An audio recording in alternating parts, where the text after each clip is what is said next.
pandemia digital, desinfectando su cinismo.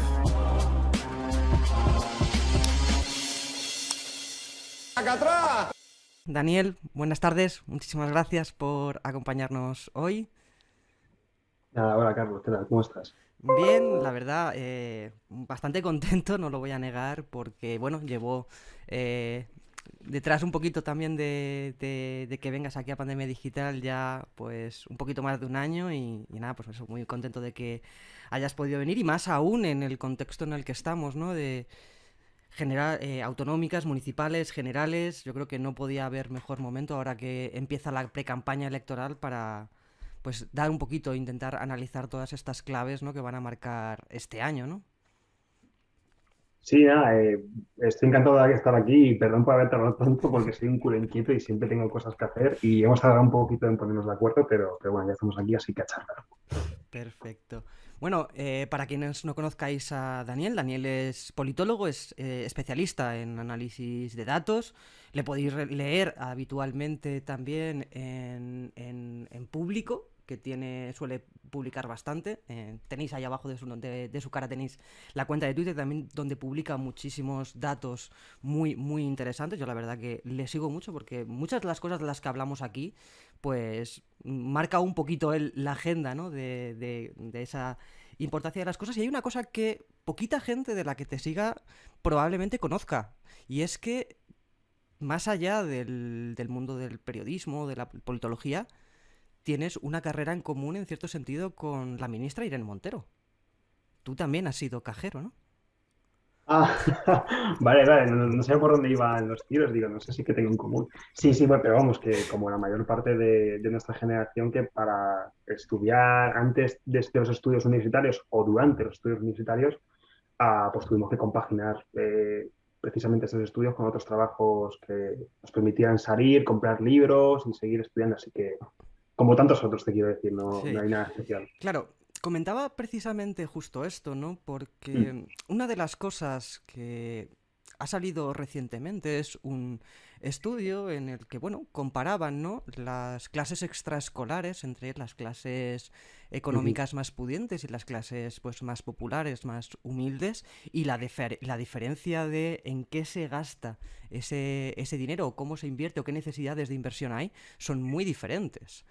Eh, ¿Qué nos está haciendo por qué eh, una clase económicamente superior se invierte ese dinero en clases particulares, en cosas que van más allá del currículum académico y eh, las clases sociales más desfavorecidas lo hacen para no quedarse atrás? Bueno, pero esto es un poco lo que lleva pasando toda la vida, ¿no? Quizás ahora más intensificado o con otras caras, ¿no? Con otros datos, con otros estudios, pero al final esto es lo de siempre, ¿no? Es el capital cultural, el capital social con el que unos vienen al mundo, con el que algunos pueden entrar en la universidad o salen de ella y los que otros tenemos que asimilar, que aprender a marchas forzadas. Yo recuerdo, yo fui a estudiar yo soy del sur de Madrid y yo fui a una universidad pública, a la Carlos III, pero yo recuerdo cómo el primer día, cuando iba camino a la universidad, escuché hablar a gente hablando sobre que se iban a sacar el carnet de barco o algo así, ¿no? Y yo, por ejemplo, ese fue el primer momento en el que me di cuenta que primero, yo no era como ellos y segundo, que había carnes de barco. Una tontería que no viene prácticamente al cuento, pero que demuestra cómo algunos vienen, pues eso, más leídos de casa, les suenan más algunos autores que a ti, tú tienes que ponerte más las pilas que ellos, ¿no? Y luego al final, independientemente del esfuerzo o de la nota, algunos tienen ese capital cultural, ese capital de contactos que el padre o el tío le puede proporcionar y que otros no tenemos. Por lo tanto, es algo obvio. En este caso concreto de los datos, ¿no? Que tú decías de las clases particulares, esto se ve también cómo algunos tienen que pagarse clases extracurriculares, extraescolares para no quedarse desligados, no caer del cesto de la clase en matemáticas, en lengua, en filosofía, en la materia que sea, mientras que otros pueden aprovechar ese tiempo, esos recursos para aprender un segundo idioma, un tercero, un cuarto, ¿no? O apuntarse a clases más culturales, teatro, equitación, lo que sea, ¿no? Y por lo tanto llegamos a una edad adulta de 20 y poco, 25, 26 años con una desigualdad palpable. ¿Esto rompe el ascensor social del que tanto se ha hablado siempre, de las democracias liberales? Bueno, es que el ascensor social está roto. Al menos está bastante escacharrado, como mínimo, ¿no? Mm.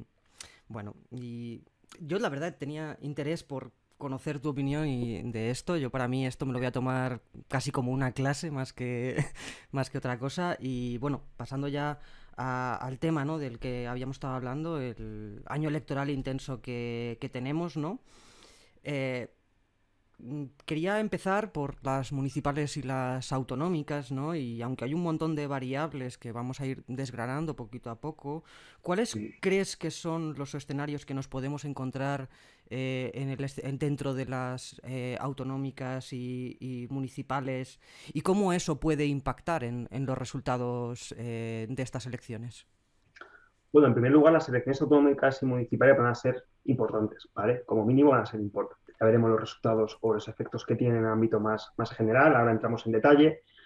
Pero serán importantes porque es la primera parada electoral obligatoria de, a su vez, un año electoral que, a su vez, determinará probablemente la próxima etapa, el próximo ciclo político, ¿no? Al menos pondrá encima de la mesa esas condiciones, esas características de los próximos años. No serán importantes en tanto que sean una suerte de plebiscito de lo que ocurra o de lo que pueda ocurrir a final de año, como porque sí que serán fácilmente extrapolables por medios de comunicación, por partidos políticos, por simpatizantes, militantes, etcétera, como una suerte de leitmotiv o de episodio piloto de lo que está por acontecer a final de año, ¿no? Con las elecciones generales.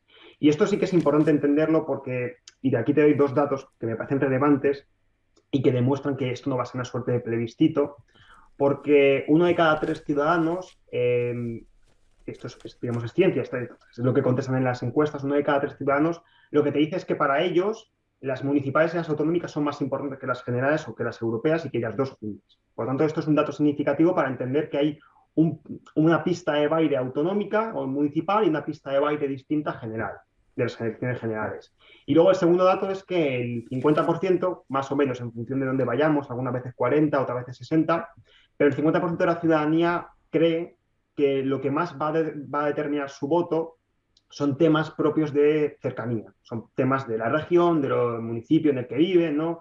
Cómo están de cuidado de los árboles, cuántos parques hay, si hay suficientes colegios, cómo está la calidad de la sanidad pública, y no tanto en términos de si Sánchez te gusta o si te gusta más que Feijóo, qué piensas de Santiago Abascal. Esto es, digamos, que está un poco aparte en esta primera fase. Y te doy aquí tres claves de lo que yo creo que va a ser muy relevante observar en las autonómicas y municipales de mayo. Y es, en primer lugar, si la izquierda es capaz de retener el poder que conquistó y ganó en el 2019. ¿Vale? Esto es una clave. Segunda clave, ¿cómo va a ser capaz de la derecha de arrebatar los bastiones determinantes de la izquierda, como por ejemplo la Comunidad Valenciana, Extremadura, Castilla-La Mancha, que están ahí bailando, o municipios como Sevilla, Cádiz o Barcelona? En función de esto, se venderá que Feijóo, digamos, se estrena electoralmente y se consolida como alternativa por medios de comunicación, los partidos políticos, etcétera, o si es una suerte de bluff electoral y por lo tanto puede tener tensiones internas, etcétera. Y una segunda derivada de esta segunda clave, que es cuál es el papel que Vox querrá interpretar. En los últimos meses, en los últimos años, lo que hemos visto es que Vox ha sido una pata subsidiaria del Partido Popular. Más recientemente ha querido implicarse más en los gobiernos, pero clarísimamente el papel ha sido el mismo, que es el de ser pata auxiliar, ayudar al Partido Popular a sumar la mayoría absoluta en los municipios, regiones, etcétera. No sabemos si esto va a cambiar o se va a intensificar. Y la tercera y última clave, y con esto acabo, es cuánto caerá el espacio alternativo o el espacio a la izquierda del PSOE. Sabemos que va a caer. No sabemos si va a caer significativamente respecto al 2019 y 2015, estoy hablando, ¿vale? No respecto a los últimos meses, pero sabemos que va a caer y que por lo tanto no sabemos si va a tener muchas dificultades para mantener el poder territorial que ha conquistado o si se va a desplomar y esto se va a extrapolar a su vez en los medios de comunicación, en las líneas argumentales de los partidos como un espacio en crisis, un espacio en desaparición, etcétera. Yo creo que estas son las tres claves que tendremos que observar en los próximos meses, pero por supuesto no te puedo decir ni qué va a pasar ni a grandes rasgos qué es el resultado más probable o menos probable, porque hay que ir región por región, municipio por municipio, etcétera. Vale. Yendo un poquito también por pues, justo esto que comentabas, ¿no? Del espacio alternativo de la izquierda, ¿no? Esa izquierda, la izquierda del PSOE. Ya se han anunciado algunos acuerdos de confluencia, Ujú, La Rioja, Madrid, Navarra, Murcia, no ujú. sé si ha sido esta mañana o ayer. Eh, Más allá de estos territorios que ya han confirmado, ¿tú crees que va a haber una confluencia generalizada en los distintos territorios? A ver, lo que yo creo es que no se va a dar lo que tú me preguntas, ¿vale? Eso es mi opinión. Ahora, dejando la opinión o la valoración de lado, lo que sí que tengo que decir, y esto es importante, es que la división, o sea, la desunión o la unión de la izquierda, de las izquierdas, de los partidos progresistas, que llamémoslo como queramos, tiene que ser analizado pormenorizadamente. ¿Con quiénes? ¿Cuándo? ¿Y dónde? Esto es fundamental, ¿vale? Porque la unión nunca puede ser, digamos, un fin en sí mismo, no puede ser un dogma, una fórmula mágica que aplicar en todos los lugares, sino que tiene que ser un medio para conseguir qué, ¿no? Para preguntarse qué queremos conseguir y qué queremos, en qué términos estamos de conseguirlo. Y me explico muy rápidamente.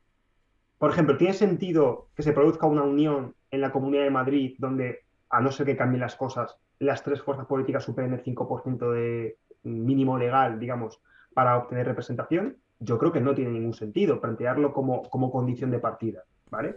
¿Tiene sentido, por ejemplo, que se lleve a cabo en el municipio o en la región X, donde, por ejemplo, Izquierda Unida tiene un 5%, Podemos tiene un 6%, y Compromís o Más Madrid o el partido que sea tiene un 3%? Aquí tiene todo el sentido del mundo planteárselo, ¿no? Como mínimo, como hipótesis, ¿no? Para llevarlo a cabo. Y esto es importante entenderlo porque se repite muchas veces y yo creo que hay que seguir repitiéndolo. 2 más 2 no da 4. A veces puede dar 4, ¿vale? Pero a veces te puede dar 5 y está genial, pero a veces también te puede dar 3 o 2, ¿no? Y esa unión, digamos, ser restar más que sumar. Y yo creo que más o menos es esa la cuestión, ¿no? Hay que ver dónde, con quién y para qué objetivo. Por un lado, ¿crees que va a terminar la legislatura el gobierno de Castilla y León? Y por otro lado es, ¿cómo están afectando o cómo van a afectar todas estas polémicas que se están desatando dentro del seno del gobierno de coalición de Castilla y León a los resultados electorales en el resto de territorios? Es decir, esta incapacidad de poder entenderse o de tener una mínima altura de Estado o de gobierno por parte de Vox que parece incapaz de comportarse. Bueno, a ver, Vox está llevando a cabo la estrategia que en los últimos años le ha dado más frutos, que es la de generar un marco, atraer al Partido Popular e instalarle en ese marco que previamente ha generado Vox, ¿no? Que es el marco, pues, de la antimigración, de la lucha contra el separatismo catalán, digamos, de la lucha contra o del cuestionamiento de los derechos de las mujeres. Todo esto siempre interesa a Vox, generar que se hable de ello, porque tensiona muchísimo al Partido Popular. El Partido Popular es cierto que ha bailado mucho al son de Vox en los últimos tiempos, pero el Partido Popular es algo distinto a Vox, al menos en clave interna, en cuadros, ¿no? Hay mucha gente que se siente incómoda, hay mucho simpatizante, hay mucho votante, sobre todo del Partido Popular, que se siente incómoda hablando en estos términos o hablando de estos temas. Por lo tanto, a Vox siempre le interesa, a la mínima de cambio, poner encima de la mesa, pues, el aborto, en función de qué términos el matrimonio igualitario, Cataluña, etcétera, ¿no? Por una razón muy obvia que está estudiada hasta la saciedad en papers, en artículos académicos, investigaciones, etcétera, y es que cuando dos partidos se parecen, el que ha llegado primero a bailar a esa pista de baile, la derecha radical en este caso, es el que se lleva, digamos, todos los beneficios electorales. Por lo tanto, entre Coca-Cola original y Coca-Cola o marca blanca, siempre la gente escoge la original. Y eso es lo que quiere, ese es el marco que quiere estar constantemente Vox. Si va a haber adelanto o no, esto la verdad es que prefiero andarme con cuidado porque en política nunca se sabe lo que va a pasar, pero ahora mismo sí que podemos hacer un análisis de coste-beneficio. Y ahora mismo ni al Partido Popular ni a Vox les ha dado cuenta, digamos, tener más beneficios que coste con un adelanto o un posible adelanto electoral. Mm. Al Partido Popular porque lo que le interesa básicamente es afianzar esa coalición, esa alianza que va a tener que replicar por fuerza en otras regiones y municipios. Lo que quiere es normalizarlo lo máximo posible para que no haya estridencias entre sus electorados. Y al Partido Popular, perdón, y a Vox, lo que no le interesa es desdibujarse, aparecer como el pitufo gruñón de la coalición de derechas y que en un posible adelanto electoral la gente penalice al que se considera responsable de ese adelanto electoral, que ha pasado recientemente en muchos países de nuestro entorno o aquí mismo en España, ¿no? Quien aparece en el imaginario popular, en el imaginario colectivo, como el que ha tensado y ha sido responsable de cortar la cuerda, de romper la cuerda, es el que penaliza el electoral. Por lo tanto, a los dos lo que les interesa es centrarse en las batallas cruciales que vienen en las autonómicas y municipales, no seguir disputando aquellas que ya tienen un resultado claro, que es Castilla y León. Vale. Sí, pero hay una cosa que comentabas, ¿no? Que es lo de a Vox le interesa, ¿no? Ese escenario de confrontación, de tirar o de arrancarle el marco al Partido Popular. Pero claro, yo igual, no sé, o sea, yo tengo la sensación de que, claro, no es lo mismo hacerlo desde fuera que desde dentro, es decir, no es lo mismo tirar de ese marco en, por ejemplo, la Comunidad de Madrid o en el Ayuntamiento a base de tumbar los presupuestos, por poner un ejemplo, no es eso lo mismo que hacerlo desde el propio seno del gobierno autonómico, ¿no? Que es lo que estamos viendo en Castilla y León y que es lo que precisamente está levantando el que estos, porque esto ya no es un enfrentamiento que va de que salga o que no salga tal o cual medida, sino o que se apruebe o no se apruebe, sino que va más allá y va al punto de hacer saltar por los aires la gobernabilidad desde dentro del propio gobierno, ¿no? Bueno, es que yo creo que es más teatro que otra cosa. Es decir, en ciencias políticas decimos que siempre hay como tres objetivos máximos para todo partido político, que es el que quiere maximizar votos, el que quiere maximizar cargos y el que quiere maximizar políticas públicas para aplicar, ¿no? El que quiere aplicar, digamos, su programa electoral. Hasta hace bien poco Vox estaba en la primera fase. Lo que quería era tensar la cuerda lo máximo posible con el Partido Popular para absorber también lo máximo posible su electorado. Lo que ocurre es que recientemente parece que ha dado un paso adelante y ahora prácticamente no le interesa únicamente los votos, sino también le interesa tocar moqueta, llegar a los cargos de responsabilidad para, digamos, llevar a otro nivel esa tensión que antes la llevaba en el plano más de la opinión pública, movilización, etcétera. Ahora lo que quiere es pugnar con el Partido Popular con idearios, con políticas públicas, ¿no? Con valores. Y por lo tanto, esto, digamos, para estar en capacidad, en condiciones de disputarlo a este nivel, como parece que quiere Vox, es imprescindible que esté en el gobierno. Por lo tanto, yo creo que es muy raro que veamos en los próximos meses o en las próximas semanas Vox saliendo del gobierno autonómico. Primero, porque sería un cambio de rasante de 180 grados prácticamente para su electorado, y sabemos que a los electorados no hay que marearles demasiado. Si optas por un camino, hay que seguir por ese camino, puedes modificarlo sustancialmente, pero no puedes coger el que al principio habías dicho que no servía. Por lo tanto, yo creo que las tensiones y la teatralidad va a seguir, pensando más en los réditos que Vox puede conseguir en Comunidad Valenciana, en Madrid, etcétera, y no tanto en la gobernabilidad o en los próximos adelantos electorales que tengan lugar, perdón, en Castilla y León.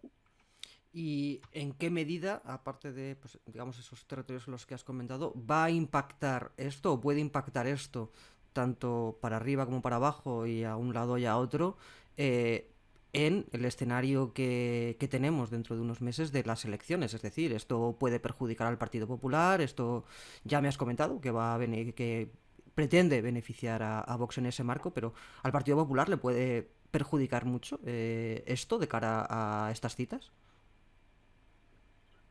Pues buena pregunta. Yo creo que el principal beneficiado va a ser la izquierda y en mayúsculas el Partido Socialista, ¿no? Porque le va a dar, digamos, y yo creo que lo vamos a ver cuando se reanude la actividad parlamentaria, los plenos, las comparecencias, vamos a ver claramente una utilización por parte de la izquierda digamos, de este regalo que le ha dado Vox. Porque Vox tensa el electorado del Partido Popular para intentar absorberlo, pero al mismo tiempo también te genera una oportunidad que puede aprovechar la izquierda para decir, esto es lo que pasa y donde gobierna, ¿no? Nosotros ya hemos normalizado nuestras relaciones en el lado progresista, nos entendemos, más o menos con roces, pero no llegamos a estos niveles. Y en cambio lo que ocurre allá donde gobierna el Partido Popular y Vox son problemas de gobernabilidad, problemas institucionales, retroceso de derechos, por lo tanto te genera un regalo muy visual para vender de cara a las autonómicas y a las municipales. También te digo, no podemos saber exactamente en términos generales si esto le va a quitar un 10% al PP, a lo mejor en algunos sitios Claro. sí, en otros no, ¿no? Pero lo que está claro es que esto le interesa a Vox y esto puede tener beneficios en el futuro inmediato a Vox. Otra cosa es que lo consiga, ¿no? Porque también es cierto que parece un nuevo intento de estrategia de moderación superficial ¿no? Con estas nuevas personas como Borja Semper, que yo creo que van a tener un protagonismo importante en las campañas electorales que se nos vienen, ¿no? Por lo tanto, puede perder por la derecha, pero puede ganar por la izquierda también PP. Lo que pierde lo puede ganar por otro lado. Lo de Castilla y León puede estar definiendo ese cierre de filas para esa, digamos, cierta moderación del Partido Popular, y puede esto también influir de esta manera, ese cierre de los medios con respecto a estas polémicas. Bueno, yo matizaría y diría que los medios de comunicación más conservadores o que han ayudado más a Vox en los últimos años no es que estén cerrando filas en torno o a favor del Partido Popular, sino que están criticando la labor de Vox, ¿no? Y esto es un poco una relación un poco viciosa y tóxica que se genera entre los partidos políticos y los medios de comunicación, que han tenido relaciones muy íntimas en el pasado, ¿no? Esto pasa en la izquierda, pasa en la derecha, pasa en España y en otros muchos países. Medios de comunicación que se creen propietarios del éxito electoral de los partidos políticos, y partidos políticos que se creen propietarios, ¿no?, o responsables del éxito de audiencias de los medios de comunicación. Es, digamos, un camino de doble vía, de doble ida y vuelta, donde Vox va a tener que analizar y ver hacia dónde va, ¿no? No sabemos si puede ir hacia una estrategia de confrontación constante contra todos los medios de comunicación que la padrinan hace tiempo, o si finalmente sí que se deja tutelar de alguna forma y vuelve un poco al carril que les marca en los medios de comunicación. Pero como digo, esto pasa en todos los partidos, ¿eh? El Partido Socialista ha pasado también con Unidas Podemos y sigue pasando, ha pasado incluso con Ciudadanos en el pasado más reciente, ¿no? Esta capacidad o este intento de los medios de comunicación de marcar línea, y por parte de los partidos políticos de ser más autónomos y de ser ellos los que condicionan la opinión pública. O sea, es algo bastante obvio y que pasa siempre. Vale. Pasando o aparcando un poquito, ¿no? Lo de Castilla y León, y yendo pues a otro de los grandes escenarios o grandes campos de batalla electoral, que pues son un gran feudo, son un territorio como muy establecido, ¿no? La Comunidad de Madrid. Aquí estuvimos analizando la propuesta de Lobato, estuvimos viendo también pues algunas cifras y datos sobre la percepción de los impuestos en encuestas. Tú hiciste y de hecho lo estuvimos también viendo aquí, el análisis que tú hiciste con respecto a esa propuesta fiscal de Lobato, ya pues cuál debería ser. Me gustaría pues abrir un poquito el melón, ¿no?, de por qué es un error entrar en la estrategia populista y neoliberal de la carrera por bajar impuestos para intentar competir con Díaz Ayuso, y cuál debería ser, pues a tu juicio, ¿no?, como analista, como politólogo, cuál crees que sería la estrategia más inteligente para presentarse unas elecciones en Madrid. Vale, pues empiezo con Lobato. A ver, creo que es interesante, más que analizar por qué no es útil o criticarlo o evaluarlo, es empezar un poco por entender, ¿vale? Por entender por qué se ha llevado a cabo esto. Y yo aquí daría varios apuntes. Primero, el Partido Socialista es un partido de gobierno. Es decir, es un partido que está acostumbrado a gobernar, y si no está gobernando, perdón, sabe que tarde o temprano llegará a gobernar, ¿vale? Esto es algo que va más allá de la arena electoral, es algo incluso psicológico. Quien está en el Partido Socialista sabe, asimila, ¿no? Acepta, institucionaliza que es un partido de gobierno. Eso en primer lugar. Segundo lugar, la derecha en Madrid lleva gobernando a la friolera de 5 lustros, más o menos. 26, 27 años, no recuerdo exactamente cuál es el año, los años concretos, pero son 25 más, como mínimo, ¿no? Y esto implica que en esa región donde la derecha lleva gobernando 25 años, hay una oposición, que es el Partido Socialista, que no está acostumbrada a ser una oposición ad infinitum, una oposición eterna, ¿vale? Esto psicológicamente tiene efectos muy importantes. Tercer lugar, en el año 2021 se produjo en la Comunidad de Madrid un shock externo impresionante, y es que el Partido Popular llevó a cabo un adelanto electoral y obtuvo los mejores resultados históricos. En términos absolutos y en términos de porcentaje, el Partido Popular arrasó en la Comunidad de Madrid, y creo que en términos de escaños también. Si no es el Partido Popular solo, es el bloque de la derecha en su conjunto con Vox, ¿vale?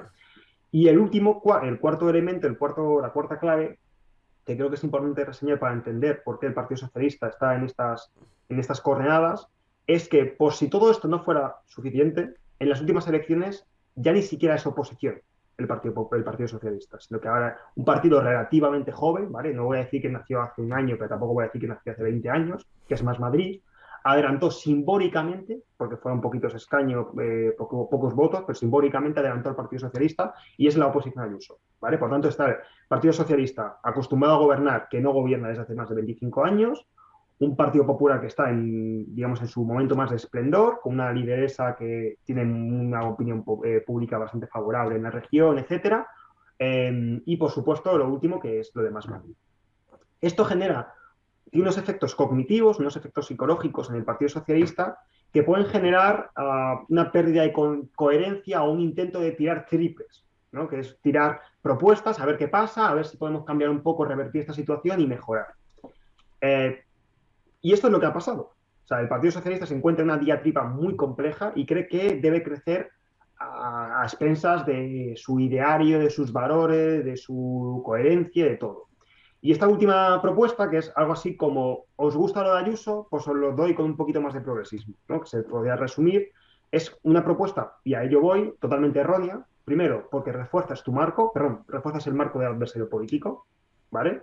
Si el adversario político te dice que viva la meritocracia, bajemos impuestos, los ricos son muy ricos porque se lo merecen, vamos a ponerse todavía más fácil, etcétera, y tú se lo compras, lo que estás haciendo es reforzarlo, eso, digamos, es comunicación política de primero de carrera.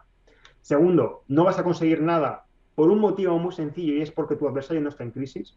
Si el Partido Popular en la Comunidad de Madrid estuviera en crisis, tuviera tensiones internas, una sucesión de liderazgo traumática, si empieza a caer en votos en las encuestas, yo entiendo que se quiera hacer esto porque hay que aprovechar y absorber un electorado que pueda estar descontento, pero esto no es el caso. Y en tercer lugar, porque en lugar de activar tu propio electorado o el electorado más progresista, lo que intentas es robar al adversario. Cuando, repito, lo que tendría que hacer el Partido Socialista es activar todas las personas que se quedaron en casa en el 2021, que fueron muchas para el Partido Socialista, y ese segmento significativo también de votantes socialistas que dijeron, pues me gusta más Mónica García. Tendría que centrarse mucho más en eso. Y cojo un poco, ya y con esto acabo, cojo con lo que he empezado con lo de la unión, desunión de la izquierda. He dicho que en la Comunidad de Madrid no tiene sentido que vayan juntos siempre y cuando los tres superen el 5% legal, porque pueden llevar a cabo una competición muy virtuosa de reparto de roles, ¿no? Por ejemplo, Más Madrid puede ir a por los jóvenes universitarios, me lo invento. Unidas Podemos por los barrios del sur o por los movimientos más sindicales o lo que sea, más activos, más movilizados. Y el Partido Socialista se puede centrar también en otros segmentos. Por lo tanto, es absurdo que quiera hacer guiños a un electorado que nunca le ha votado y que nunca le va a votar, cuando Ayuso está en su apogeo y tiene muchos más caladeros de votos donde poder centrarse y donde poder colaborar, los jóvenes, ¿no? Me parece que hay alrededor de el 20 y pico por ciento de jóvenes del total de la Comunidad de Madrid en las últimas elecciones se quedó en casa. Bueno, pues céntrate en eso. O todo el segmento de cinturón rojo, ¿no? De todas las ciudades del sur de Madrid que tradicionalmente votaban un 60-70% a la izquierda y que esta vez prácticamente votaron a Ayuso, ¿no? También céntrate en eso. No te centres, digamos, en esas clases más que han asimilado la cosmovisión más neoliberal que lleva trabajando el Partido Popular en las dos últimas décadas. Es absurdo, o sea, estás perdiendo tiempo, estás perdiendo recursos y por otro lado estás dejando que Más Madrid, Unidas Podemos te coman el pastel electoral. Sí, además precisamente, bueno, en la encuesta, ¿no? que publicaba la Comunidad de Madrid, creo que fue la semana pasada, si no recuerdo mal, precisamente es entre esos sectores a los que está apelando ahora, entre los que peor valorado estaba Lobato. Sí, o sea, pero incluso sobre el papel, si lo queremos ver así, tiene sentido, porque si tú quieres ganar unas elecciones o quieres mejorar resultados, tendrás que mejorar también tu opinión, la imagen que tienes en determinados segmentos, en determinados colectivos de la sociedad.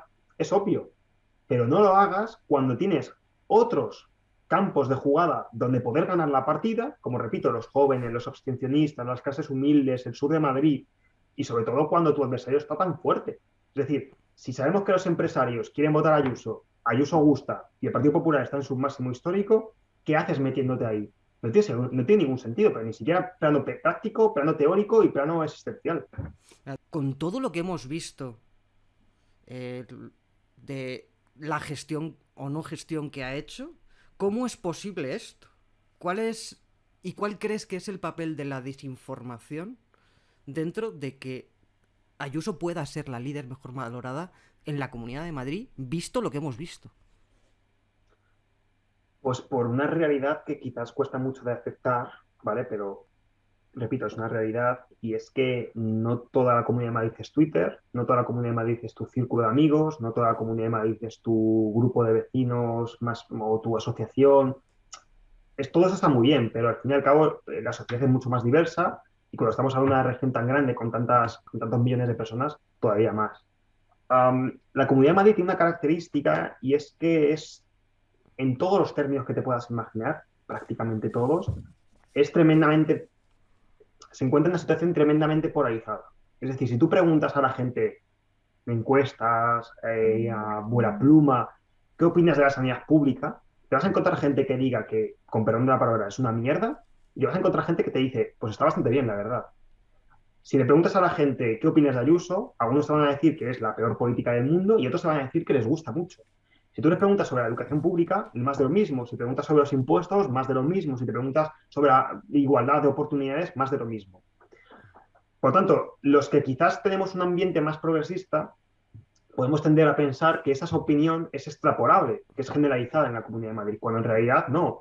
Repito, somos muchos más que los jóvenes, Madrid es mucho más que los jóvenes, mucho más que los estudiantes, mucho más que las movilizaciones, ¿no? Que a pesar de que sean importantes y sean significativas a la hora de mover la opinión pública, ¿no? Es mucho más Madrid. Y por lo tanto hay una mayoría silenciosa que quizás nunca te contesta, nunca participa en política, pero que luego te vota Ayuso. Y lo que sabemos es eso, que es una persona muy bien valorada, con un partido detrás que lleva enraizado en el poder muchísimos años, ¿vale? Y que cuando hablamos de la posibilidad de ganar en Madrid, ¿vale? Si tú me preguntas, por ejemplo, Carlos, ¿es posible ganar la Comunidad de Madrid? Te diré, es posible, pero no es probable. Era la siguiente Porque no, pregunta. ah, porque no estamos hablando únicamente en términos electorales, ¿vale? Yo creo que por ejemplo, para que el bloque progresista gane en la Comunidad de Madrid, tiene que haberse producido una serie de victorias anteriores que son de carácter sociológico, que son de carácter psicológico y que son de carácter político más general que simplemente votar o no votar, ¿vale? Y esto es lo que se tiene que dar en la Comunidad de Madrid para que haya un giro de 180 grados en quién está ocupando el Ejecutivo, quién está ocupando el poder. Y por eso es poco probable que tenga lugar. No quiero deprimir a la gente, no quiero Claro, sonar pero después pesimista, de lo que pero hemos digamos que las visto, probabilidades están ahí. después de lo que hemos visto del tema de las mascarillas del hermano de Ayuso de los contratos concedidos al hermano de Ayuso a dedo, después de lo de las residencias, después de lo que está pasando con la sanidad, ¿qué hace falta, qué necesitamos para que se produzca ese punto de ruptura y ese cambio al que apelas, ¿no? Ese cambio sociológico al que apelas, esa victoria sociológica? Bueno, en las encuestas, por ejemplo, me parece que en Madrid el liderazgo es muy importante. O sea, cuando preguntas a la gente qué es lo que decide tu voto o qué es lo que crees que decidió tu voto en las últimas elecciones, no estoy hablando de memoria, pero alrededor de un 20, 30 y pico por ciento te dice que es la candidatura, es decir, quién lidera el partido en cuestión y no tanto el partido. Y luego hay un porcentaje también muy importante que yo creo que es autoengaño, tiene mucha gente, que es el programa electoral. Por lo tanto, aquí lo que te pone encima de la mesa es el liderazgo, ¿no? La imagen, digamos, en este caso Ayuso, por ejemplo, y el programa político que representa esa imagen. En este caso sería pues, la bajada de impuestos, la liberalización, la privatización del Partido Popular tradicional en la Comunidad de Madrid. Para ganar, por lo tanto, estas dos cuestiones tienen que cambiar, y es a lo que me refería antes. Para ganar electoralmente tienes que cambiar, digamos, la sociología de Madrid, tienes que ganar la sociología de Madrid, la psicología de Madrid. Por ejemplo, hay una pregunta que siempre me parece fascinante, que es, ¿usted a quién va a votar? Si, por ejemplo, mañana hubiera elecciones en la Asamblea de Madrid, ¿a quién votaría? Y se reparte, ¿no? Pues un 40% para el Partido Popular, un 40% entre Más Madrid y el Partido Socialista, y el resto Vox y Unidas Podemos. Pero cuando justo después, preguntas a la gente ¿y quién cree que va a ganar? El 80% te dice el Partido Popular. Pues a eso me refiero, que no solamente es ganar en votos, sino ganar también en el subconsciente. Ganar generar la posibilidad, instaurar la La posibilidad en la cabeza de ilusión, las ¿no? En personas cierto de que sentido. se puede generar una alternativa. Esto de momento no tiene lugar. ¿Podrá tener lugar en los próximos 4 o 5 meses que quedan para las elecciones? Por eso digo que es difícil. Ujú. Con lo cual, bueno, la pregunta que comentábamos ya que tenía la siguiente, es posible ganar a... Ya no Es la posible. comunidad, ya no la Comunidad de Madrid, sino ganar a Ayuso, pues creo que lo damos por descartado, al menos de momento. Es que, fíjate, hay una cuestión también muy dura de aceptar en política, y es que a veces los términos de la batalla, los términos de las elecciones te vienen dados. Tú puedes puedes salir a la cancha a jugar el mejor partido de fútbol que tú en tu vida quieras. Pero si tienes enfrente un portero que se las va a parar todas, es muy difícil ganar, ¿vale? Tú puedes intentarlo y está muy bien que lo hagas y te recomiendo que lo hagas. Pero es muy difícil si tienes delante un equipo que no deja un balón, que no se deja meter, etcétera. Y eso es lo que pasa en la Comunidad de Madrid. Yo creo que hasta que la imagen de Ayuso no se vea enturbiada porque lleve mucho tiempo gobernando o porque de verdad ocurra algo que suene en todos los medios de comunicación, independientemente de la ideología o de la línea editorial, hasta que no pase algo así, que es lo que pasó un poco con Cospedal o con Esperanza Aguirre, va a ser muy difícil desalojar al Partido Popular de Madrid. Pero insisto, es posible. Por un lado, ¿qué crees que ha pasado para que se haya producido este fenómeno y qué crees que va a pasar en las autonómicas? ¿Vamos a tener reedición o no vamos a tener reedición del Botanic? A ver, no somos muy buenos con los pronósticos, los politólogos, así que yo siempre intento limpiarme las manos y no hacer pronósticos. Pero bueno, dicho esto,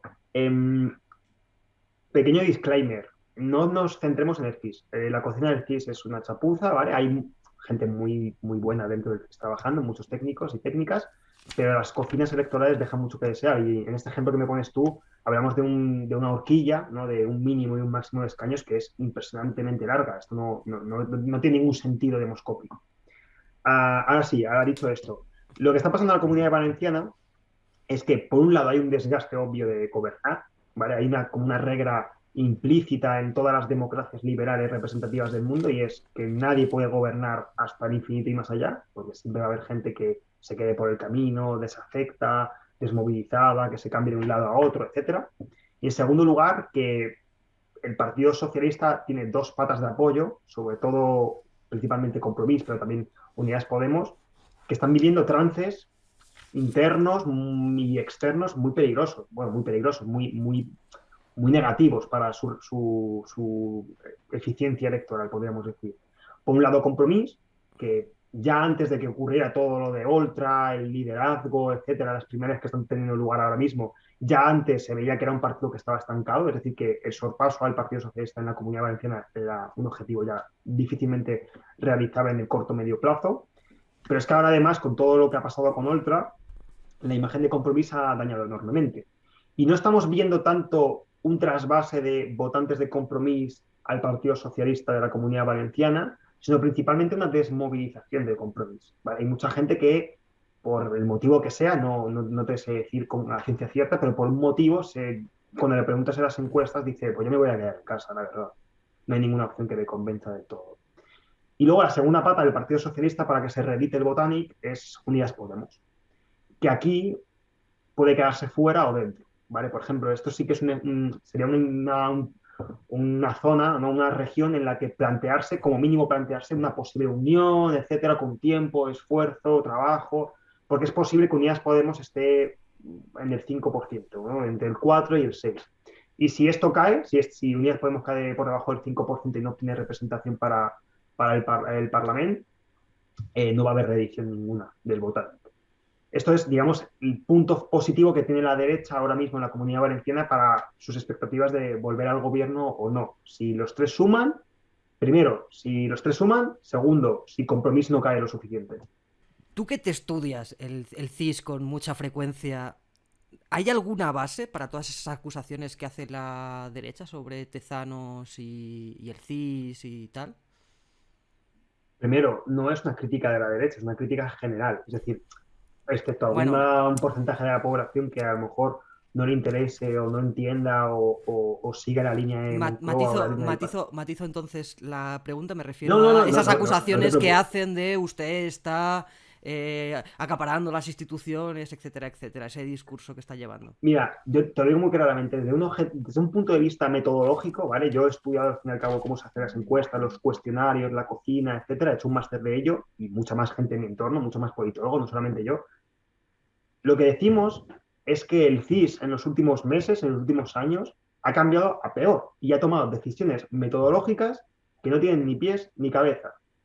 Por poner un ejemplo, yo en el máster tenía que hacer a veces, perdón, tenía que hacer a veces trabajos y tenía que coger series históricas. ¿Qué significa series históricas? Pues que a lo mejor desde el año 80 se pregunta la misma pregunta en los mismos términos a la ciudadanía, ¿no? ¿Qué opinas de los impuestos? Bien, mal, regular, etcétera. Pues, por ejemplo, según llegó Tezanos, algunas de estas preguntas, de algunas de estas series históricas, las cambió. De tal manera que hay investigadores, hay politólogos que tienen que hacer trabajos de tesis doctorales, de máster, de carreras universitarias, que ya no pueden utilizar el CIS. Y esto es algo que no se hace en otras instituciones demoscópicas públicas en Europa. No te estoy hablando de lo que se hacía antes o después en España, sino de lo que se hace ahora mismo en Italia, en Francia, en Reino Unido, etcétera, ¿no? Eso por un lado. Por otro lado, cada mes prácticamente nos encontramos con algunas preguntas cuya redacción deja mucho que desear. Es decir, si tú quieres preguntar sobre sedición y malversación, yo no te recomiendo que le hagas una pregunta de 5 o 6 líneas al encuestado o encuestada de turno y le pongas un montón de artículos, un montón de fechas y en ninguna parte aparezca la palabra malversación o sedición. Porque tú y yo, que estamos y mucha gente que nos está escuchando y viendo, estamos muy al día de la política. Leemos todos los días periódicos, Twitter, Facebook, YouTube, etcétera, y sabemos de qué va la vaina. Tú se lo preguntas a mi madre o a mi abuela y tú le empiezas a decir qué opina de la reforma del Código Penal que se aprobó en el Congreso el día no sé qué por mayoría, y mi abuela, primero, ha desconectado, no sabe de qué va la pregunta, y segundo, te va a contestar lo primero que le venga a la cabeza, lo primero que le suscite la formulación de la pregunta. Y hay una pregunta en la que el CIS directamente pregunta por qué le parece la decisión de desbloquear el Tribunal Constitucional porque llevan 2 meses bloqueado por dos... Como que Preguntaba por la participación de los que están caducados en la toma de claro, decisión, sí. esto, ¿vale? Para que todo el mundo nos entienda, esto es lo que ha pasado. Eso es la realidad política. Pero si tú no quieres generar un sesgo de introductorio a la persona que está escuchando tu pregunta, tiene que ser la pregunta lo más aséptica, lo más objetiva posible. En cuanto empiezas a poner adjetivos como bloqueo o palabras como la derecha contra no sé qué, o lo que ha pasado y que perturba el orden constitucional, si tú generas ese contexto de excepcionalidad, lo que la gente te va a decir es, hostia, esto es malísimo, a mí esto no me gusta, por supuesto que estoy a favor del gobierno.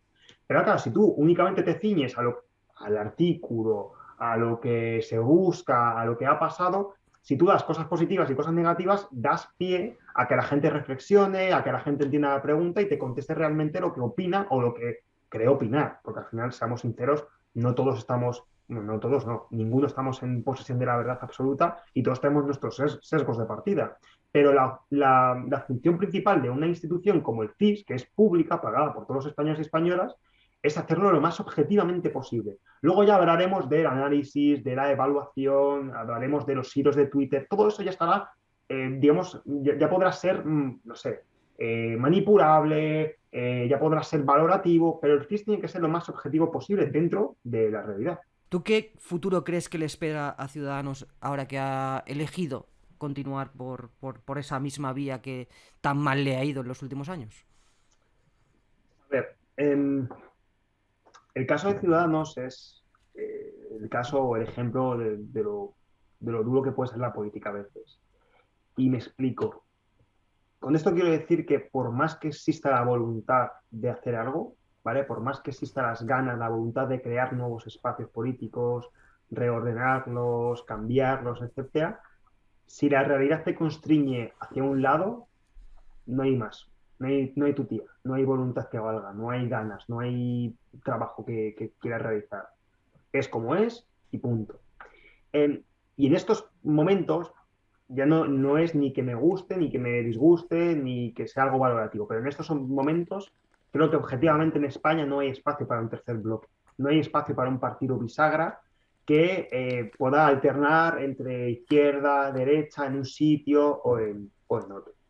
Sobre el papel, lo que pretendía el Mundo Val, que es algo así como volver a la esencia o, si quieres, llevar hasta las últimas consecuencias esta tesis de partido bisagra, sobre el papel tiene todo el sentido del mundo, porque esto se lleva a cabo en países de nuestro entorno En Alemania, por ejemplo, los liberales han gobernado un montón de tiempo con la CDU y ahora mismo están gobernando con los verdes y los socialdemócratas. O sea que es una tesis que se puede llevar a cabo en la práctica y tener buenos resultados o malos, pero se puede llevar a cabo, ¿no?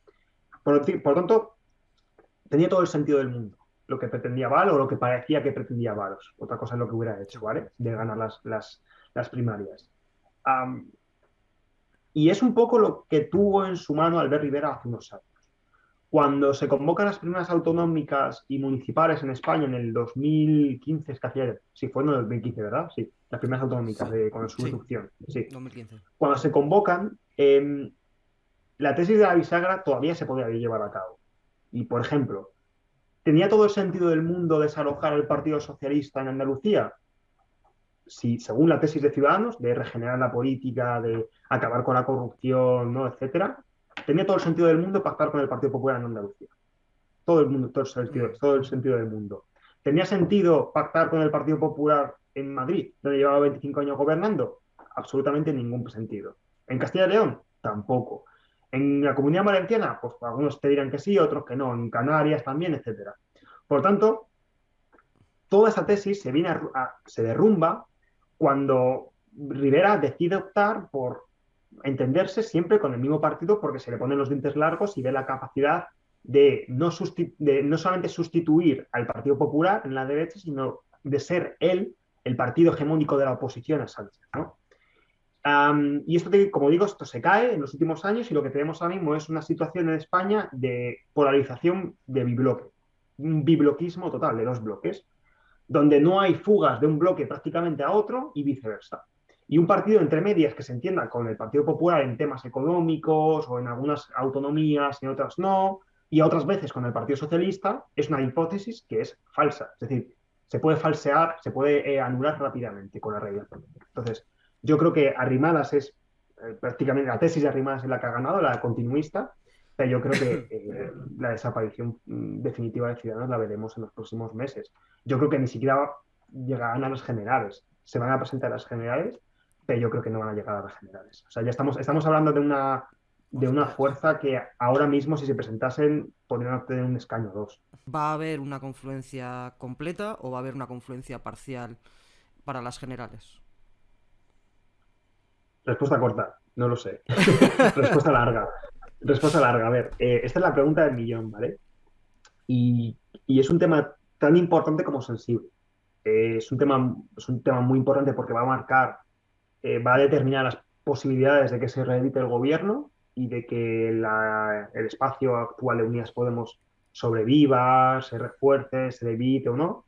Y también es muy sensible porque hay mucha gente que, bueno, pues, que tiene su opinión legítima, totalmente legítima, y que, bueno, pues ha escogido un camino, ha escogido una opción que defender y es normal. Por lo tanto, yo voy a intentar partir de un par de datos lo más objetivos posible y ahora hablamos de la valoración o de los escenarios que hay. A ver, la realidad actual es que el espacio que representa Unidas Podemos, llamémoslo como queramos, espacio progresista, alternativo, transformador, lo que sea, vive un impasse, vive una situación de impasse. Esto no quiere decir crisis, pero sí que es una situación de impasse. A mí me gustaría poner ahora, por ejemplo, un gráfico de cómo han evolucionado los promedios de las encuestas desde hace 4 años, para que la gente rápidamente vea que Unidas Podemos, lo que representa Unidas Podemos en el ámbito general de España, lleva, creo que más o menos 2 años, 24 meses, estancado. Si tú ves la línea morada es así. Puede cambiar un poquito, subir, bajar, pero prácticamente está pegada al 10%. Y esto lo que te quiere decir es que vive una situación de impasse, ni positivo ni negativo, pero no hay cambios prácticamente, independientemente de que hayamos vivido una crisis económica, energética, una guerra, etc. Y esto es bastante negativo en política, porque cuando tú estás subiendo a las encuestas, puedes definir qué es lo que te hace subir las encuestas, ¿no? Si a partir de febrero, que coincide con lo que dijiste en el medio X o la política que aprobaste, has empezado a subir. Y dices, ostras, pues estoy creciendo por este motivo. Puedes intentar adivinarlo. Si tú bajas igual, si tú empiezas a caer en picada de las encuestas, puedes más o menos identificar qué es lo que te ha llevado a ello. Pero cuando te tiras 24 meses sin subir ni bajar, el análisis es bastante más complicado, ¿no? Y aquí es donde están las hipótesis que hay actualmente. Una primera hipótesis es la que te dice, a ver, esto es normal, porque nuestro electorado se encuentra inactivo, gobernar les desgasta, llevamos ya mucho tiempo en política y por lo tanto la gente tiene otras preocupaciones, ¿no? El trabajo, la novia, el novio, los hijos, llegar a final de mes, etcétera. Y no estás simplemente pensando en si Unidas Podemos crecer o no, solamente los frikis como tú y como yo. Por lo tanto, esta hipótesis, o los que definen esta hipótesis, lo que te dice es, cuando se acerquen las elecciones, no te preocupes, esto se arreglará, se activará nuestra gente, empezaremos a subir y el impasse acabará.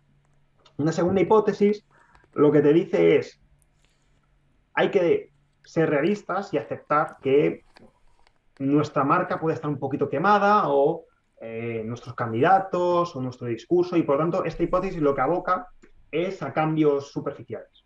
Pues cambiamos el logo, cambiamos el color, cambiamos los cuadros, cambiamos las propuestas, ¿no? Para intentar dar la imagen de que nos hemos renovado. Y una tercera hipótesis y última, que es la que quiere ir más allá, es aquella que dice, de impasse nada. Lo que estamos viviendo es una crisis del espacio que surgió con el 15M y que luego se desarrolló en el 2014, 2015, etc. Y esta hipótesis lo que defiende es que se tiene que crear algo nuevo que englobe a Podemos, Izquierda Unida, Compromís, Comuns, etc. Poco la tesis sumar, o la que esté entre medias de la segunda y la tercera hipótesis. Dicho esto, y a partir de aquí, cada partido legítimamente tendrá que jugar sus cartas. Tendrá que ver cuáles son sus objetivos, cuáles son sus prioridades, ¿no? Y muchas veces, por desgracia, y esto pasa en política también, a pesar de que sean totalmente legítimas y cada uno tenga sus ideas, a veces pueden no coincidir. Pero las cartas habrá que encajarlas de alguna forma. Por ejemplo, hay un objetivo, ¿no?, que es obvio, que es reeditar el gobierno. Si todos quieren reeditar el gobierno, pues será fácil entenderse. Al final, aunque sea a última hora, se entenderán. Otra opción puede ser ampliar la fuerza negociadora en el próximo gobierno y aplicar más políticas públicas, ¿no? Pues a lo mejor lo que habrá que hacer es intentar maximizar votos. Otro objetivo totalmente legítimo, viable, es decir, bueno, a ver, esto es importante, pero para mí lo más importante es sobrevivir o que mis siglas sigan sobreviviendo, sigan existiendo 5 años más. Repito, esto es totalmente legítimo. Y a partir de aquí es donde el puzzle tiene que encajar con una máxima que yo me gustaría que la gente asimilara, aunque puede costar, y es que en política a veces no hay soluciones óptimas, no hay soluciones perfectas, sino que hay más gestión de los problemas, ¿no? Esto, por ejemplo, pasa mucho con cómo veo yo el problema de Cataluña. Y es que en Cataluña no hay una tecla mágica, no hay una política que a los 2 años haga a la gente olvidar el procés, olvidar todos los años últimos. Pero sí que hay una gestión de los problemas, una gestión de la diversidad de opinión. Pues yo creo que con la izquierda va a pasar lo mismo. Va a tener que haber, llámalo sumar, llámalo Unidas Podemos sumar, llámalo Unidas Podemos a secas. Pero va a haber algún momento en el que se cree una mesa de negociación, de diálogo, un espacio concreto para debatir, más público o menos privado, donde la gente tendrá que poner, mira, estas son mis prioridades y esta es mi línea roja. Y a partir de aquí entendernos. Yo, como no las conozco, no sé cuáles son las líneas rojas y cuáles son las prioridades de cada partido, me cuesta mucho decir a qué punto se llegará antes de las elecciones generales. Lo que yo prácticamente estoy convencido es que, independientemente de la fórmula, se va a llegar a algún acuerdo. En caso de que no exista, ¿no?, esa suma de todos los partidos a la izquierda del PSOE, ¿qué opciones hay reales de una reedición de un gobierno de coalición si no existe una coalición a la hora de acudir a las elecciones? Pocas o ninguna. Habría que ver, ¿vale? Porque, por ejemplo, una hipótesis es que vayan todos juntos, con el nombre que sea, me da igual. Otra hipótesis es que vayan todos juntos y sumar separado. Imagínate que Unidas Podemos sacar un 10% y sumar un 2%. Es difícil que el gobierno de coalición sume. Otra hipótesis, por ejemplo, es que Sumar consiga aglutinar absolutamente a todos, menos a Podemos. Y Podemos, por lo que sea, saque un 2% y Sumar un 14%, no lo sé. Pues quizás ahí sí que habría. Lo que quiero decir es que lo importante sería ver en ese caso, que no es deseable porque minimiza muchísimo las posibilidades de reeditar el gobierno, pero llegados a ese punto habría que ver la correlación interna. La correlación entre las dos o las tres fuerzas que se presentasen a las elecciones. Lo que está claro es que tal y como está ahora mismo ese espacio, la fuerza que tiene ahora mismo, cuanta más división haya, más resistencias existirán para que se reedite el gobierno por digamos, un objetivo, perdón, por una causa mecánica. Y ese sistema electoral, ya está, aquí no hay tutía, no hay debate. Si tú te presentas en 3 partidos y cada uno de ellos saca un 5%, solamente vas a obtener escaños por quizás Madrid, Barcelona, Valencia y quizás Sevilla. Ya está, Es, no hay más. es un poco lo que pasó en las últimas generales con Más País, ¿no? Sí, sí, claro. Bueno, lo de Más País es un poco distinto, pero, o sea, sí lleva razón, pero, por ejemplo, Más Países es un partido que se centró mucho en Madrid. Es decir, sacó votos por muchas partes de España y es cierto que eso perjudicó de alguna manera a Unidas Podemos, pero realmente fue un partido muy madrileño. O sea, los votos los obtuvo en Madrid y gracias al compromiso en Valencia, pero poco más. Pero sí que es cierto que es lo que se puede dar. En el sistema electoral hay una cifra mágica que es el 15%. O sea, hay más detalles que no quiero aburrir a la gente, pero que se quede la gente con el 15%. Si tú sacas el 15% o más, de forma homogénea en todo el territorio español, el sistema electoral no te penaliza o no te penaliza excesivamente. Como caigas un poquito por debajo y sobre todo haya un tercer partido como en el caso de Vox, como el caso de Vox fue en las últimas elecciones, el sistema electoral te devora absolutamente y te puede quitar 10 escaños prácticamente, si te caes del 15-14%. Entonces, lo interesante de todo lo que se está hablando ahora en el espacio, y aquí, por ejemplo, es algo más valorativo, más de mi opinión, lo interesante de sumar o de la reorganización, de lo que quiera llamarlo, me da igual, es que puede aspirar a superar el 15%. Es decir, si hay si se cosen todas las partes, todas las piezas de este espacio, se consiguen articular, se consigue que la diversidad sume y no reste, es muy posible, y aquí hablo de la encuesta del país que salió en diciembre, es muy posible que supere el 15%. Y si superas el 15%, si sacas un 16 y poco, es que los escaños se te disparan.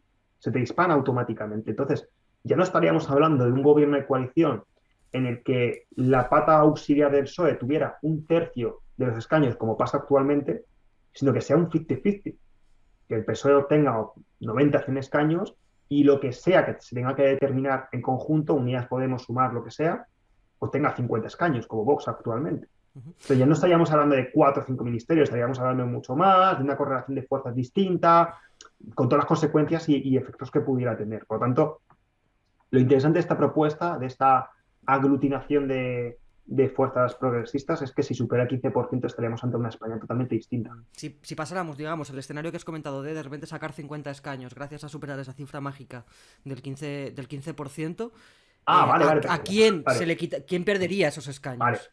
vale. Yo me estaba centrando en el factor votos y no en el escaño. Am, Habría que verlo. A priori te digo, el tercer partido en discordia. Si superas el 15%, a quien más vas a perjudicar es al tercer partido en las circunscripciones. Puede ser Vox, que es lo normal que fuese, porque ha sido el tercer partido, Menos en pero Murcia también en todas puede ser el partes. Partido Popular. Es decir, si el Partido Popular está por debajo del Partido Socialista, esta nueva articulación, sumar, Unidas Podemos, etcétera, podría quitar escaños no solamente a Vox, sino también a Vox y al Partido Popular. ¿Ha tocado realmente techo Vox? ¿Tiene opciones de seguir, o podemos ver un segundo crecimiento de Vox o una continuación del crecimiento, o se van a quedar por lo menos como mínimo estancados? Yo creo que en el corto medio plazo no. No vamos a ver ningún disparo en estimación de voto o en encuestas de Vox. Repito, de corto medio plazo, puede pasar algo, no sé, que fijo mañana de repente se demuestre que entre en la cárcel, imagínate, o el Partido Popular salga con alguna noticia de escándalo. En esa situación sí que podríamos ver un repunte de Vox. Pero es que en los últimos 4 años Vox ha quedado en el 14, 15, 16% y solamente ha subido cuando a Casado se lo cargaron. Y fue un momento excepcional. Es decir, que no fue una tendencia, sino que fue un pico. Y esto en demoscopia, en encuesta sirve de poco, es decir, simplemente sirve para decir que efectivamente en ese mes, en esa semana, se vivió una crisis momentánea. Pero yo creo que no vamos a ver a Vox subiendo mucho. ¿Y cayendo? Creo, creo que tampoco. Y esto es un poco también lo que le pasa a Unidas Podemos. Es que Vox tiene un electorado muy afianzado, pero tiene un techo electoral, un techo de cristal difícilmente rompible. es difícilmente superable. Y ahí está. Creo que lleva mucho, parece que no, pero lleva ya mucho tiempo en las instituciones Vox, se le conoce muy bien, la gente le odia y la gente le ama por partes iguales, o sea que no hay, digamos, capacidad de mover mucho esta opinión pública y sobre todo tampoco se ve con capacidad de superar el Partido Popular. Y como no tiene más aliados, más formas de sumar, no como antiguamente pasaba con Partido Socialista, Ciudadanos, etcétera, que había como otras ententes posibles, como no tiene más compañeros de viaje, el destino de Vox va a estar supeditado al Partido Popular. Por tanto, mientras que el Partido Popular supera a Vox, le van a tener muy, muy contento en una esquina, le van a dar 2 o 3 consejerías de las que hacer cosas, ¿vale? No voy a decir que no hagan nada, pero no creo que cambie significativamente. Lo que ocurre en las autonómicas y esos Sí, gobiernos de sí, coalición que salgan total. de Partido Popular con Vox, que reediten las tensiones que estamos viendo en Castilla y León, pero ya Mm, extendido a más territorios, ¿puede afectar eso a sí. las generales? Ha pasado también en el pasado reciente con la izquierda. Es decir, si antes de las generales te marcan unas municipales y autonómicas, tú tienes que elegir. Por suerte o por desgracia, no estamos en un sistema presidencialista y hay que pactar. Hay que pactar y hay que elegir, hay que mojarte. Y, por ejemplo, a Podemos le pasó, ¿no? En el 2015. Rápidamente tuvo que encontrar alguna fórmula de apoyo externo para no decir explícitamente que eran aliados del Partido Socialista, pero en última instancia fueron aliados del Partido Socialista. Y esto generó una imagen para un segmento de la población importante de, bueno, pues estos dos se van a entender. Y hay uno primero y hay uno segundo. Yo creo que esto puede pasar también con Partido Popular y con Vox. Yo creo que Vox va a tener buenos resultados, no van a ser malos, ¿vale? En términos generales, pero claramente se van a entender con el Partido Popular. Las elecciones son en mayo, las generales serán en noviembre y diciembre, yo diría que más diciembre que en noviembre. Va a haber muchos meses de negociación en los que la ciudadanía va a entender perfectísimamente que Vox no va a rechistar y va a entenderse con el Partido Popular y le va a apoyar y va incluso a gobernar, yo creo, en la mayor parte de los territorios y municipios. O sea que no, que vamos a ver una intensificación de la estrategia que ya sé, que es la derecha se va a entender muy rápido. Si las izquierdas ganan las elecciones generales, ¿tú crees que podemos tener un asalto al Capitolio 3.0? Uf, muchas preguntas. ¿Voy por orden No, o...? es la misma pregunta, todo va, Vale, vale, digamos, vale, vale, vale. unido, ¿no? Pensaba que Es... vale, vale, vale. Vale, pues entonces muy, muy conciso. Em, a ver, nunca hay que desdeñar las posibilidades de que esto ocurra en España, ¿vale? Porque siempre, en todas partes, en todos los momentos de la historia, hay mucha gente que dice que esto es imposible que se produzca y al final se produce. Pero yo soy susceptible que ocurra en España, en el corto periodo, ¿vale? Por un motivo. Y es que yo considero que el músculo reaccionario en España no es asimilable al que existe en Brasil actualmente y el que ha existido y todavía sigue existiendo en Estados Unidos. El 15% de voto de Vox es muy diverso. No hay que entender que ese 15% de la población que ha votado a Vox son todos franquistas, que son todos que son capaces de salir a la calle a impugnar un resultado electoral. Hay mucha gente ahí, jóvenes cabreados, hay gente desafecta, hay apolíticos, hay gente que hasta hace nada te votaba a Ciudadanos y que yo no le veo tan radicalizado en tan poco tiempo. Efectivamente hay digamos, franquistas, hay gente que comulga con estas ideas, pero es un 15%. O sea, lo que ha conseguido inocular Trump o el Tea Party, el Partido Republicano y su ala más conservadora en Estados Unidos, lleva tiempo. Esto no es de unas elecciones únicamente, ¿vale? Y en Brasil igual. En Brasil se ha generado un clima de desprestigio de la democracia, de los check and balance, de la separación de poderes, de la izquierda, del Partido de los Trabajadores, que lleva mucho tiempo, desde antes incluso de Dilma Rousseff, ¿no? Y esto se ha permitido con mucho músculo reaccionario, con mucho tiempo de germinar esas ideas peligrosas y efectivamente al final han tenido una salida que es la de salir a las calles, ocupar las instituciones e impugnar los resultados.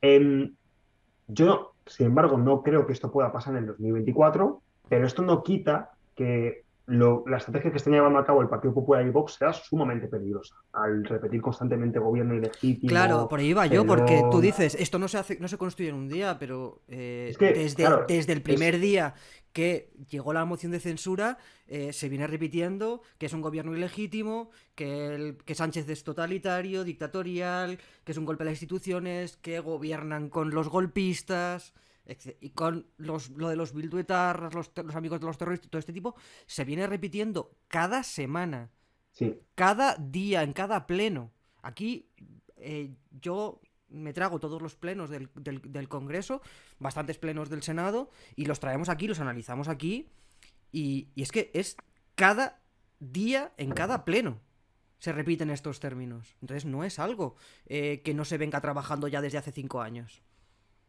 Estoy totalmente de acuerdo. De hecho, la característica de la extrema derecha o de la derecha radical, como queramos llamarla, es precisamente es inocular una idea e ir regándola poco a poco, poco a poco, poco a poco, hasta que finalmente florece. Ocurre, por ejemplo, con las opiniones xenófobas, ¿no? No sé, puedes empezar diciendo que los inmigrantes te quitan el trabajo y que nadie te crea, pero si insistes en la idea, si repites, repites, repites y buscas sus subterfugios, tus estrategias, tus tácticas, cada vez más gente lo creerá.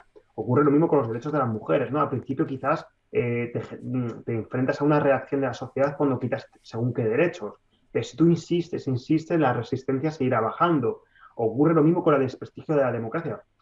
Que yo diga que en el 2024 no creo que ocurra lo que ha pasado en el Capitolio, no significa que no sea una posibilidad. Es una posibilidad que tenga lugar en el 2024 y si no tiene lugar en el 2024, si sigue esta estrategia, tenga lugar en el 2028. Esto es una realidad que se está produciendo pues, en Italia, en Hungría, en Polonia, en Estados Unidos, en Brasil, en Perú, en España, en Portugal, en Francia, etcétera. Y es algo con lo que hay que aceptar en el sentido de aceptarlo para seguir, para saber cómo combatirlo. Tienes un libro que es magnífico, que es Hijos de la misma rabia, perdón, sobre Matteo Salvini y Meloni, la ultraderecha en Italia. Y bueno, pues quería también pues que les vendas un poquito el libro a nuestra audiencia. Aquí he venido a hablar de mi libro. No, es broma. Nada, te lo agradezco. Simplemente es un libro, creo que muy divulgativo, donde hay una parte más narrativa y una parte más metodológica, más de ciencia política, para quien esté interesado o interesada en entender cómo un país con una constitución antifascista, donde ha existido el Partido Comunista Italiano más grande de Occidente, cómo ha pasado de tener eso a tener prácticamente la coalición más derechista que existe en Europa Occidental desde hace prácticamente un siglo, desde la Segunda Guerra Mundial. Cuáles han sido los medios, los mecanismos, qué es lo que ha pasado entre medias. Y ese es simplemente eso. Es un país que a mí me fascina. He vivido ahí, he estudiado ahí, siempre aprendo muchísimo de Italia y creo que para comprender un poco lo que está ocurriendo en Europa, lo que está ocurriendo en España, es muy interesante siempre mirar Italia porque lo que acontece ahí suele acabar ocurriendo en otras latitudes tarde o temprano. Bueno, pues muchísimas gracias por tu tiempo. Nada, hombre, pues muchas gracias por la invitación y un abrazo a todos los que nos han escuchado y visto. Llegó el momento de no estar callado, de desmontar inventos que vienen envenenados. Es contrainfo, que no es lo mismo. Pandemia digital, desinfectando su cinismo. Gracias por la suscripción, muchísimas gracias.